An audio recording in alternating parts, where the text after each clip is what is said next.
Good evening and welcome to Gravitas. I'm Palki Sharma Upadhyay. Let's get started.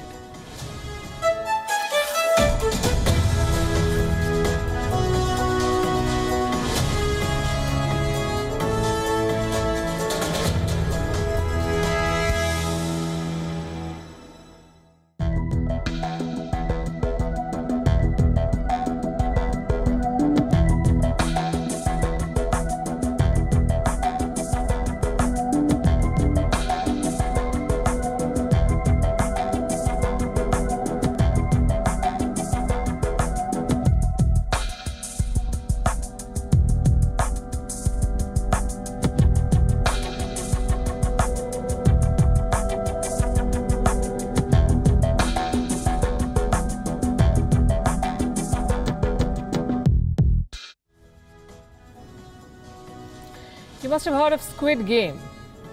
It's a Netflix series that has made more than $900 million already, the biggest earner in Netflix history. Its story is quite simple. People buried in debt play a deadly game. If you win, you earn big money to repay your debt or whatever you want to do with the money. If you lose, you're killed. What if we told you that countries are also playing Squid Game? They're buried deep in Chinese debt and they're staring at a carnage. China's own economy is on very shaky ground. It is powered by debt. That debt bubble has begun to burst. First, we saw the Evergrande default, a real estate giant worth a $300 billion debt that it cannot repay. Now, more companies are defaulting. And this will have a domino effect on the Chinese economy, on China's borrowers the world over, and on you and me. This is a financial pandemic that China is set to export. The virus of debt is jumping borders already. On Gravitas tonight, we'll bring you the full story and what it means for you. Also on the show, North Korea is upping the ante with another missile test. A submarine-launched ballistic missile, says Seoul, days after Kim Jong-un said he does not want war. In Bangladesh, massive protests against the attacks on the Hindu minority. International agencies express concern. Dhaka says this was part of a conspiracy against Hindus. Donald Trump wants to contest the next presidential election in the US, but before that he must fight many legal battles. He says this is harassment of America's favorite president, typical Trump. And a cancer alert for biscuit lovers. 60 brands of popular biscuits found with carcinogenic ingredients. Is your favorite biscuit one of them? We'll tell you. We begin as always with Gravitas Global Headlines. Indian envoy to Russia has said that India was not allowed to participate in the Troika Plus or Troika Extended Representatives Meet, which includes Russia, China and Pakistan. The US pulled out of the talks, citing logistical challenges. International talks with the Taliban on Wednesday will have representatives of Russia, Afghanistan, China, Pakistan, Iran and India. Taliban releases images of Interior Minister Sirajuddin Haqqani with his face blurred or hidden, triggering questions over why the Taliban leader is not revealing his face. The Media and Public Relations Wing of the Pakistan Forces ISPR claims they spotted an Indian Navy submarine in Pakistan's territorial waters. India has rejected Pakistan's claims. Sources tell WION Pakistan's claim is devoid of any merit, as a naval submarine would be fully submerged if it was patrolling enemy waters. The Indian Army chief is on a two-day visit to Jammu and Kashmir after a series of targeted killings in the Indian Union territory. Meanwhile, Jammu and Kashmir administration has signed a memorandum of understanding with the government of Dubai for real estate development, industrial parks, IT towers, a medical college and super specialty hospital. In what could be a big blow for Google in Russia, the country could fine the US tech giant up to 20% of its annual turnover for repeatedly failing to delete content deemed illegal. Reeling under a political and economic crisis, Lebanon's parliament votes to hold legislative elections on March 27th. This leaves the Najib Mikati government with only a few months to agree to a financial recovery plan with the IMF. At least 23 people have died in India's Uttarakhand as incessant rain continues to lash various parts of the state.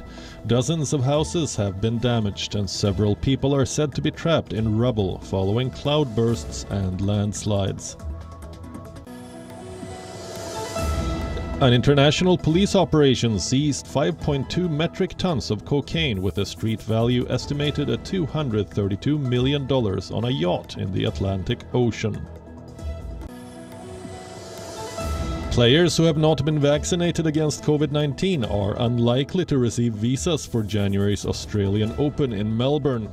Victoria State has made vaccines mandatory for all sportspersons, and Premier Daniel Andrews has ruled out special exemptions for international athletes.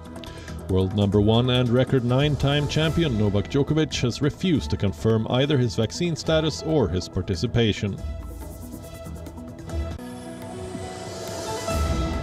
Scotland are on the verge of qualifying for the Super 12 stage of the Men's T20 World Cup after beating Papua New Guinea by 17 runs for their second consecutive win. Richie Barrington hit 70 and Matt Cross scored 45 as Scotland posted 165 for 9 after batting first. PNG were reduced to 36 for 5 inside the first 6 overs and were eventually bowled out for 148.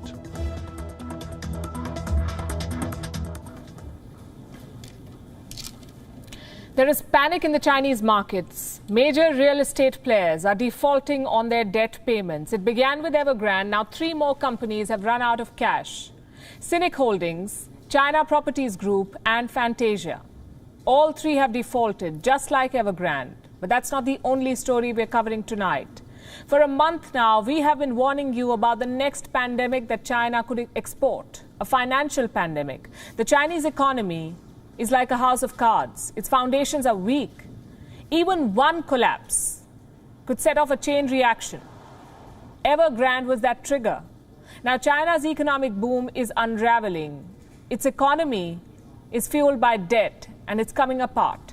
Leading companies are facing bankruptcy in China. Factories are shutting because there's no electricity, and China's foreign creditors are showing signs of distress. This has the makings of a financial pandemic, one that could infect everyone, just like the Wuhan virus. On Gravitas tonight, we'll tell you how. We are going to start with China's real estate sector. It is crumbling under the weight of its own debt. The crisis at Evergrande continues. Remember, this company is the world's most indebted real estate developer. It owes more than $300 billion. Today, Evergrande paid some of its Chinese creditors, but that's not enough. The virus of bad debt has infected companies well beyond Evergrande. Like I said, 3 more companies have defaulted. Cynic Holdings defaulted today. It had to pay $246 million worth of bonds. It failed. Just like Evergrande, Cynic Holdings is a real estate developer in China. Last week, another developer defaulted, China Properties Group. They could not pay back $226 million worth of bonds. And earlier this month, Fantasia Holdings defaulted on $206 million. These are the defaults from just this month, and they represent just the tip of the iceberg. Major Chinese companies have been defaulting on their loans for a while now, well before Evergrande put the spotlight on the debt crisis. In the first half of 2021, and these are very important numbers, listen carefully, in the first half of this year, China's corporate defaults hit $18 billion. This is a record high, 18 billion. These were loans in the form of bonds. Who defaulted? A total of 25 companies. More than half of these are state-owned companies. In other words, companies owned and controlled by the Communist Party are defaulting on their payments. They're not being able to pay back. Is the Chinese state running out of cash then? Because defaults in the private sector were bad enough, but now Chinese state-owned companies are also possibly sinking. The signs of distress are clearly visible. Let me show you these numbers from last year. In 2020, Chinese state firms defaulted on more than $11 billion worth of debt, meaning they could not pay back on time. That's a default, not being able to pay back. And this was the largest ever default by state-run companies in China, $11 billion. In fact, state-run companies are doing worse than the private sector. In 2020, they accounted for 51% of all defaults in China. 51%. And that's not even the most shocking part of this story. Most of the Chinese bonds are turning out to be junk. Just like made in China goods, you could say. Companies that were considered as safe are failing to repay loans.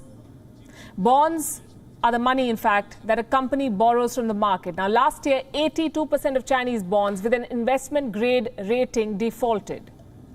These companies could not repay their money. And this includes bonds from both private and public enterprises. These bonds were rated AA+. What does this rating mean? It means that the company is financially sound, it has enough money to pay its debt, and the risk of default is low. That's what a AA+ rating means. But 82% of these AA+ bonds failed in China. What does that tell you? Either the ratings agencies are lying or the Chinese companies are cooking their books. And we won't be surprised if both of these things are happening. Because there's a dangerous debt bubble in China. It's a ticking time bomb that Chinese officials have tried to hide. China's overall debt now stands at well over 270% of its GDP. You heard that right. Let me repeat it. 270% of the GDP. That's debt. China's outstanding foreign debt reached $2.4 trillion in 2020. And these are the numbers that we know about. What's making the crisis worse is the hidden debt, the numbers we don't know about. Like the borrowings by local governments. There's no transparency there. And here's something you should know, that the state is the biggest borrower in China. Local governments depend on off-the-books borrowing. Those numbers are not on the books. They're hidden. In 2018, Standard & Poor's came out with a report. It estimated that hidden government debt could be well over $4 trillion. And this $4 trillion bomb is now set to explode. China tried to clean the house quietly, but the defaults have brought the truth out. China is struggling to put the debt genie back in the bottle.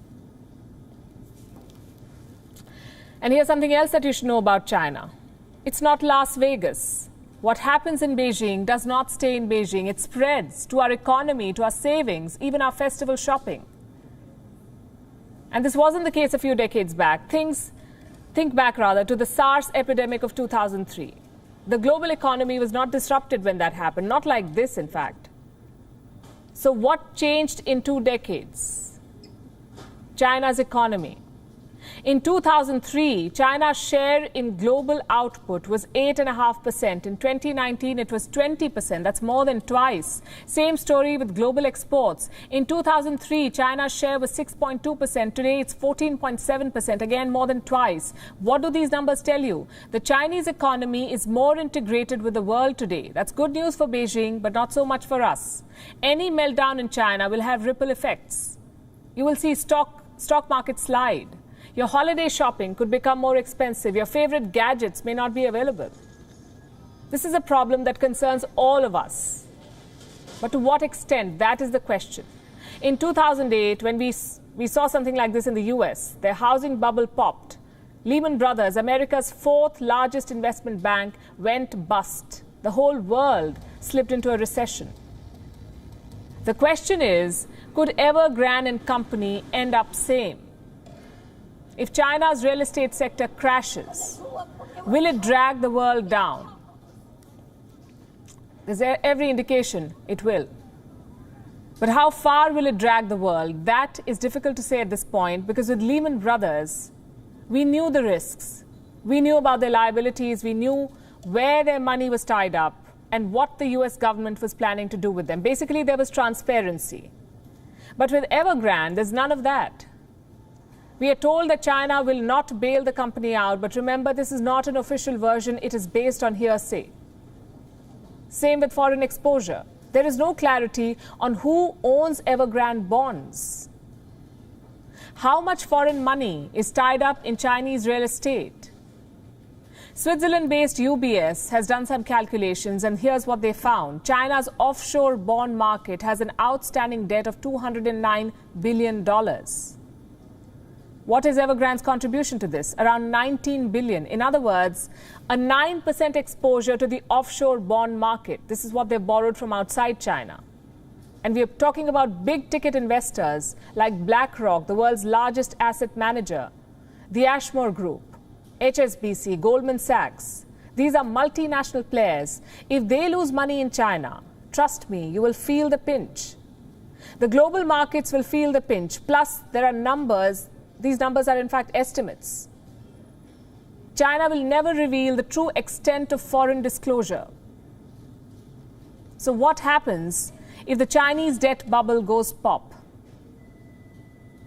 The first victims would be the suppliers, the steel companies, the appliance makers. Their trade will be affected. Let me give you an example. On the 20th of September, India's metal stocks went into meltdown. The Bombay Stock Exchange's metal index was down 6.8%. Investors lost around 57,000 crore rupees. Now look at the timing. September 20th, around the same time, Evergrande was going bust.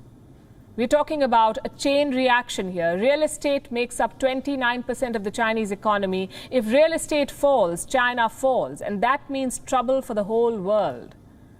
Every country is China's customer and supplier. Russia sells energy to China. Brazil sells food products. South Korea sells microchips. India sells metals. Europe sells luxury goods.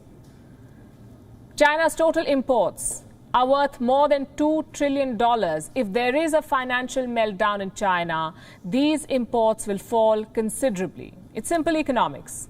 People lose jobs, companies cut output. You don't need imports anymore. There's no one to buy. And the same happens with exports. Let me show you a list of China's top sellers.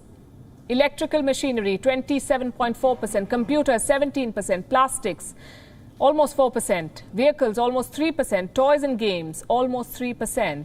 These are the big Chinese exports. If China crashes, these products will become a lot more expensive. Our stores may run out of mobile phones or laptops or even plastic bags. Your child's favorite toy may be Captain America, but chances are it was made in China.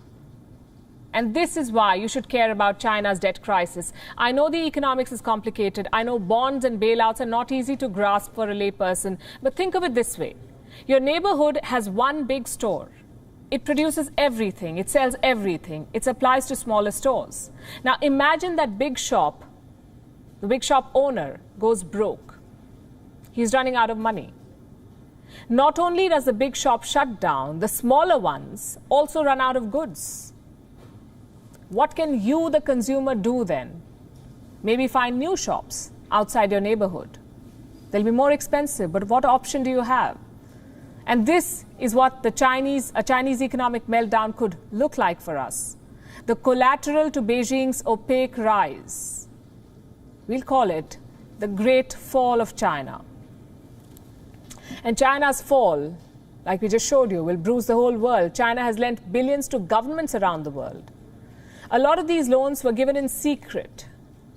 We're calling them China's hidden loans. And they're burning a hole in the pockets of the borrowers.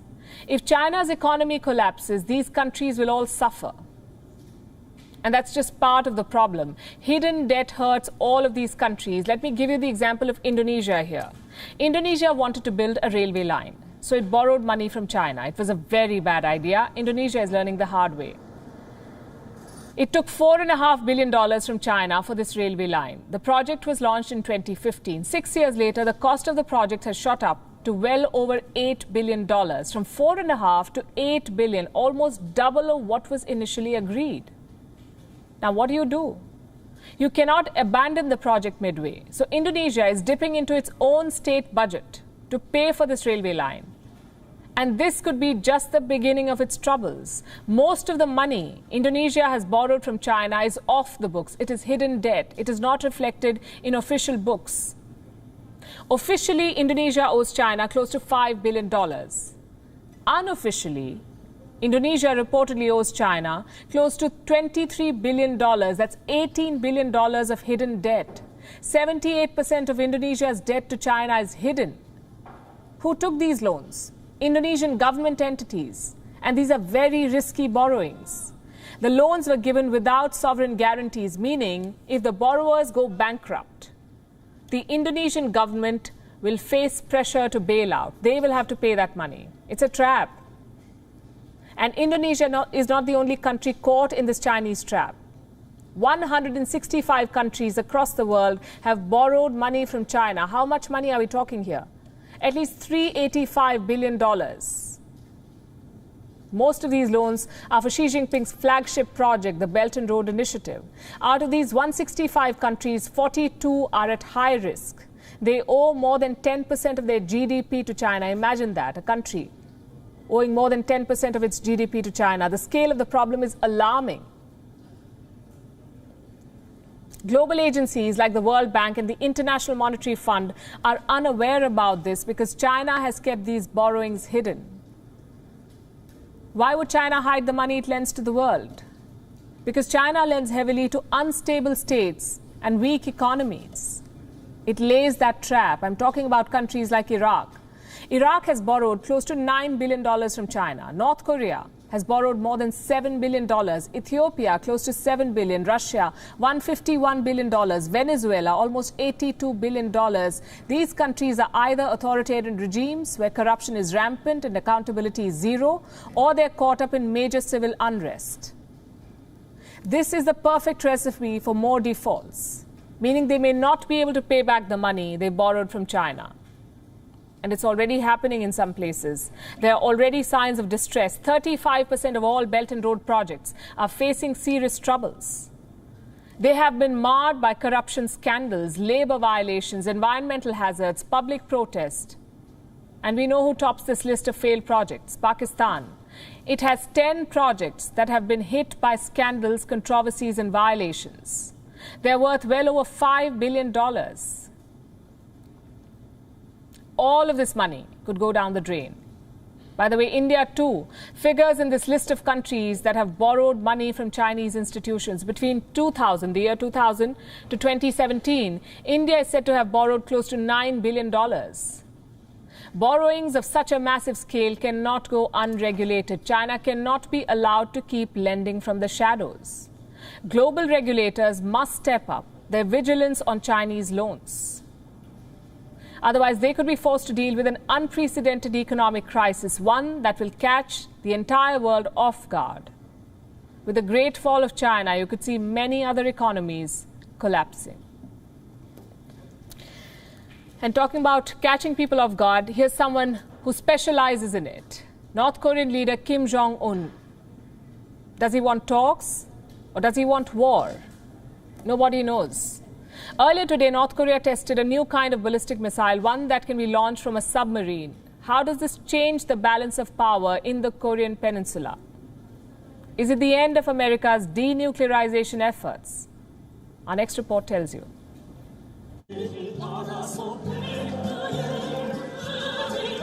Carnival on Sunday and a ballistic missile test on Tuesday. That's how you start the week in North Korea. What have they fired this time? A submarine-launched ballistic missile. It was tested here near the city of Sinpo facing Japan. This is where North Korea parks its submarines.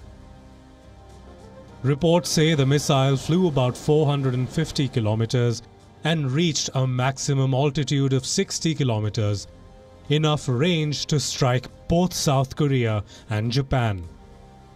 But Pyongyang already had this capability. So what makes this test different?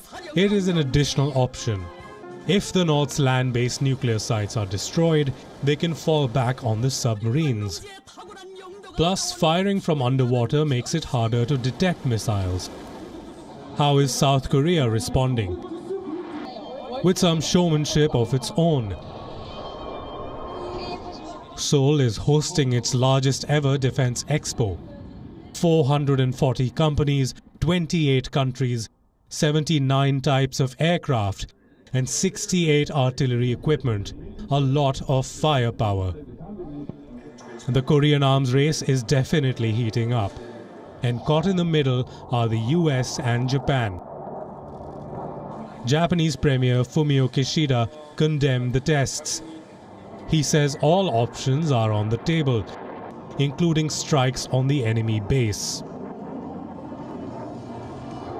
I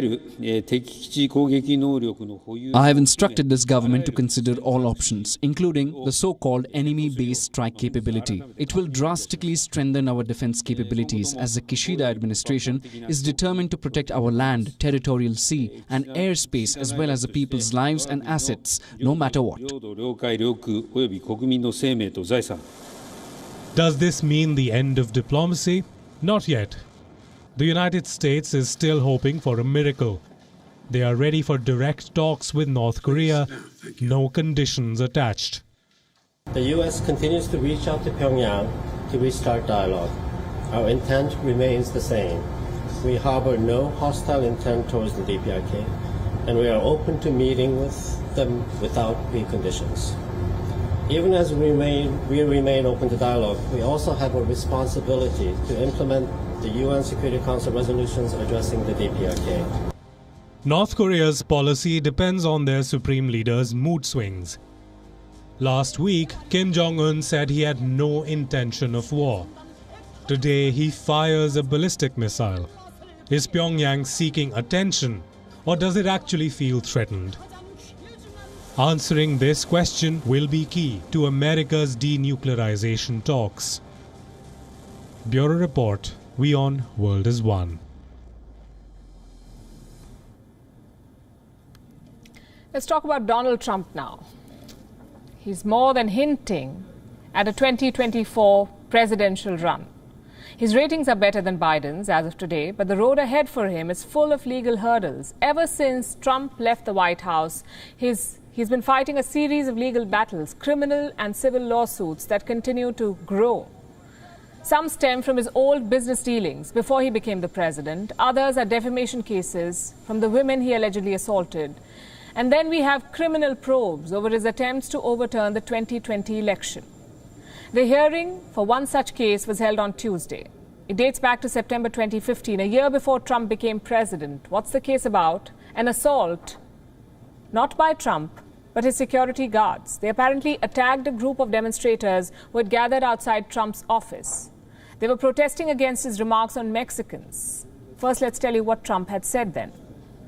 When Mexico sends its people, they're not sending their best. They're not sending you. They're not sending you. They're sending people that have lots of problems, and they're bringing those problems with us. They're bringing drugs. They're bringing crime. They're rapists. He called Mexicans criminals and rapists. There were bound to be protests. At least 6 people of Mexican origin staged a protest outside the Trump Tower. They were confronted by Trump's security guards who were too eager to make their boss proud. They took down the placards and hit one of the protesters in the head. The protesters say they did this on Trump's instructions. So on Tuesday, nearly 6 years since the assault, Donald Trump was asked to give a deposition, what they call a testimony under oath. It happened through a video link Trump attended from his eponymous skyscraper. What did he have to say? A lot. He called the story ridiculous, the claims of injury baseless. He said the protesters had no one to blame but themselves. He accused them of riling up the crowd and termed their lawsuit as, quote-unquote, pure harassment of your favorite president. It's vintage Trump, always on the offensive and playing victim. The prosecutors say he answered questions the way you would expect him to answer questions. The president was exactly as you would expect him to be, and he answered questions the way that you would expect Mr. Trump to answer questions, and conducted himself in a manner that you would expect Mr. Trump to conduct himself. How long did the testimony last? 4.5 hours.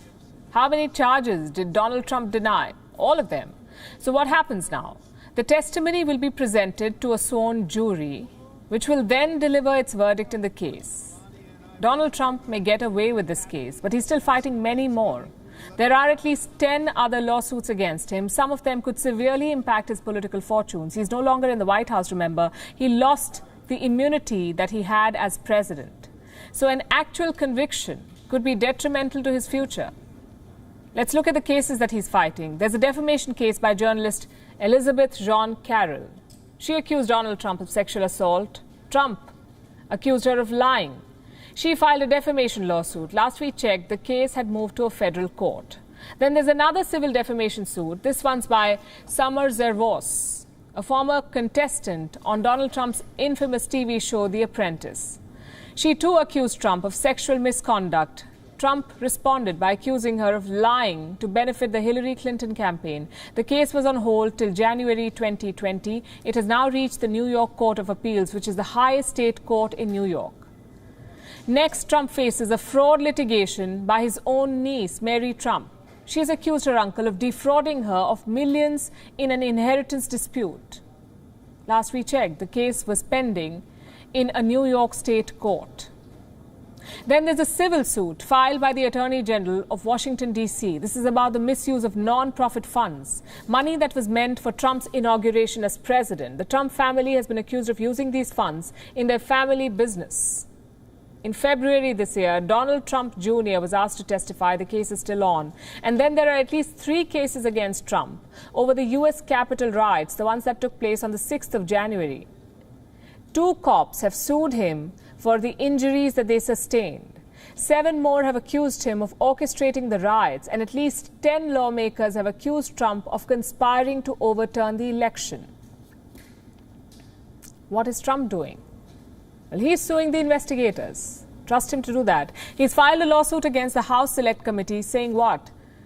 Records from the Trump presidency should be kept a secret. Why? Because Donald Trump should get executive privilege.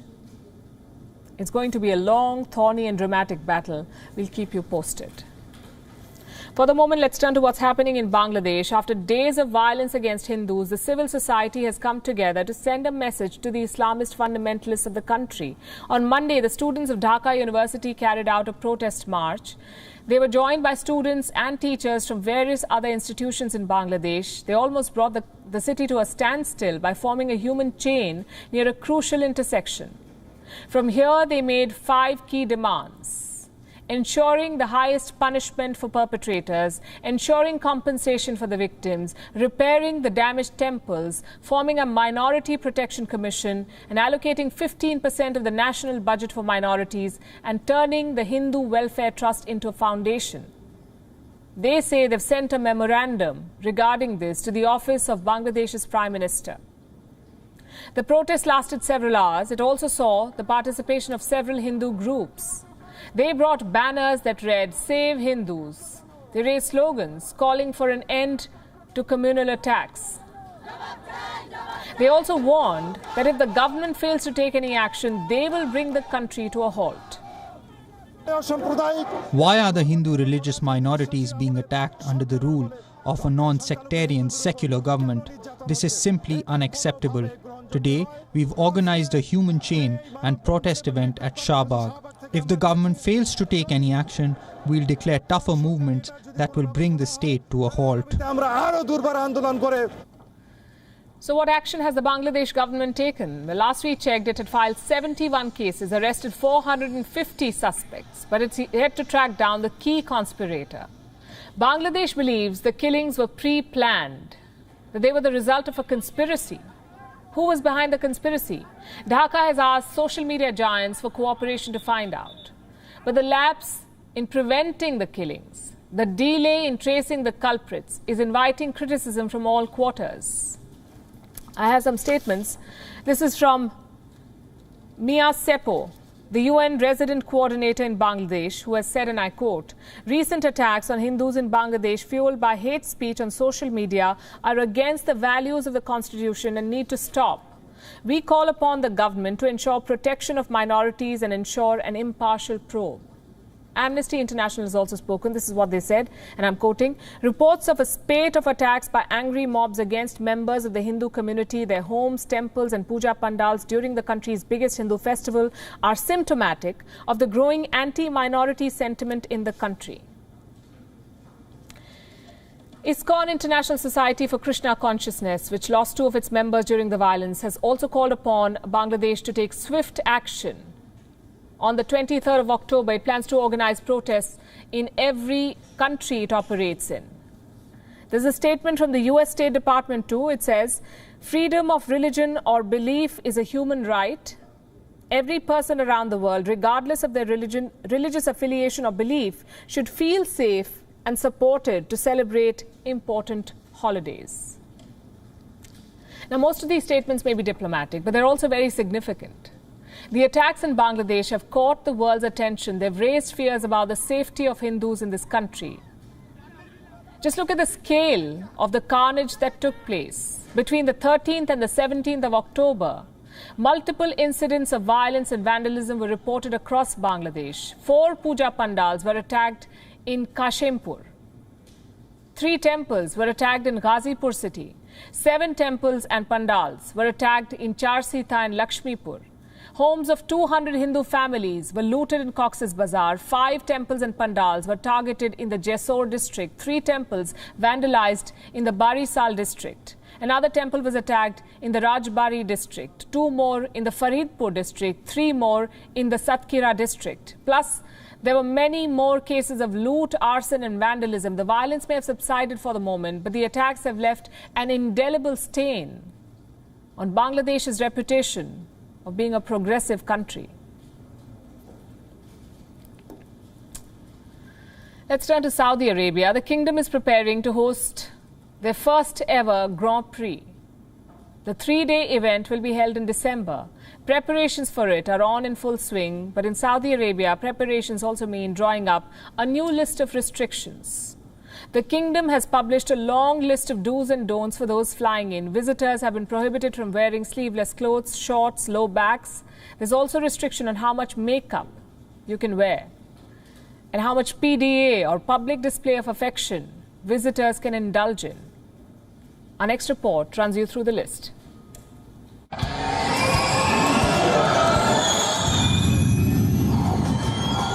Grand Prix is like Wimbledon of motorsport.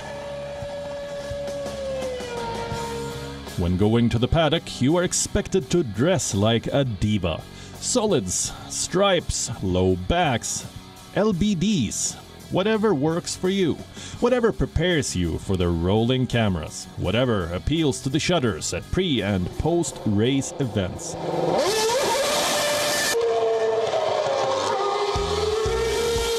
Whatever makes you look like $1 million, be it when rubbing shoulders with the drivers or posing for page 3. Take Nicole Scherzinger's 2013 Monaco Grand Prix outfit, for example, or Adriana Lima's pantsuit from Monaco 2017. This is what Formula One fashion is all about. But come December, there will be no daring cuts and plunging necklines, for the races are driving to the land of ultra-conservative Islam, aka Saudi Arabia. Come December, Saudi Arabia will be hosting its first ever Grand Prix. It is a 3-day event, and Riyadh is super excited. Those attending it, not so much. There's a long list of do's and don'ts waiting to greet them. There are dress codes, PDA codes, profane language codes, and also makeup code. Which one do you want to hear about first? Let's start with clothes. Women attending Saudi Grand Prix cannot wear cut-out dresses, or sleeveless dresses, or backless dresses, or anything that's transparent or rests above the knees. Ripped pants are a big no-no, as are shorts or short skirts, body-hugging clothes, clothes that show straps or bikinis. So what's left? Clothes that the Saudi government approves of. A dress with elbow-length sleeves, for example, or one that goes all the way down to the knees. Women can wear overcoats or jackets, or full-length shirts, or full-length pants. Doesn't matter, the Jeddah in December is 30 degrees. Women must cover up and layer up as much as possible. The men haven't been spared either. There is a list of no-nos for the privileged gender too. Like no shorts, no tank tops, no ripped jeans, no tight pants, and a big no if anyone is dreaming of going bare-chested. Next up, the makeup advisory. As little as possible is the message from Riyadh. What about the PDA? No public display of affection whatsoever. You don't hug and kiss, even if your partner wins. Or by a second he happens to miss. In that case, you can neither kiss nor swear anywhere in the premises.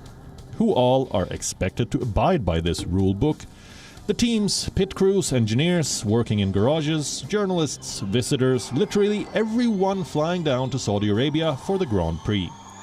They will get a taste of classic Saudi Arabia. It's a country that allows rock concerts, but does not allow people to dance in them. It wants to host the Grand Prix, but is determined to drive out all the fun from the event. You see, Saudi Arabia has a vision, 2030. But it still operates like the world is stuck in 1930. So, how does this even work? Bureau Report, WION. World is one.